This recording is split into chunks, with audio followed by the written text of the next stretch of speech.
Hello friend, আসসালামু আলাইকুম। আশা করি আপনারা সবাই ভালো আছেন। আমি আজকে আপনাদেরকে দেখাবো মাইক্রোসফট এক্সেলে কিভাবে ৩টি উপায় যোগ করবেন। প্রথম উপায়টি হচ্ছে ফর্মুলা। আপনি ফর্মুলা ইউজ করে যোগ করতে পারেন। যেমন আপনি এখানে সিলেক্ট করুন, এরপর এখানে সমান চিহ্ন দিন। তারপরে ফর্মুলাটা হচ্ছে সাম। এরপরে ফার্স্ট ব্র্যাকেট, এরপরে ক্লিক করুন। তারপরে ড্র্যাগ করে নিচে নেমে আসেন। এরপরে ব্র্যাকেট ক্লোজ করে দিয়ে ইন্টারে ক্লিক করুন। দেখুন যোগ হয়ে গেছে। তারপর এটিকে ড্র্যাগ করেন, টেনে দিন, ব্যাস যোগ হয়ে গেল। দ্বিতীয় ট্রিক্সটি হচ্ছে অনলি প্লাস। আপনি অনলি প্লাস ব্যবহার করে আপনার যোগ করতে পারেন। আপনি প্রথমে সমান চিহ্ন দিন, এরপরে এটিকে সিলেক্ট করুন, তারপরে প্লাস চিহ্ন দিন, এটিকে সিলেক্ট করুন। এইভাবে আপনি প্লাস চিহ্নের মাধ্যমে যোগ করতে পারেন।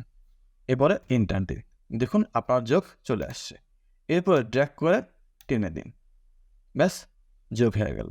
আমি এখন দেখাবো আমার সর্বশেষ যে উপায়টি, সেটি হচ্ছে অল প্লাস ইকুয়াল। আপনি অল প্লাস ইকুয়াল ব্যবহার করে খুব চমৎকার সহকারে আপনার যতটি প্রয়োজন আপনি ততটি যোগ করতে পারেন। ধরুন আপনার রো এবং কলামে যোগ করার প্রয়োজন আছে, তাহলে কি করবেন? প্রথমে এই রো এবং কলাম সিলেক্ট করুন, এরপর কিবোর্ড থেকে অল প্লাস ইকুয়ালে ক্লিক করুন। দেখুন যোগ হয়ে গেছে। এরকম আরও নতুন নতুন ট্রিক্স পেতে অবশ্যই আমার চ্যানেলটিকে ফলো করুন, লাইক, কমেন্ট, শেয়ার করুন। সেই সাথে আপনারা যারা নতুন অবশ্যই সাবস্ক্রাইব করবেন। ভালো থাকবেন, সুস্থ থাকবেন। আসসালামু আলাইকুম।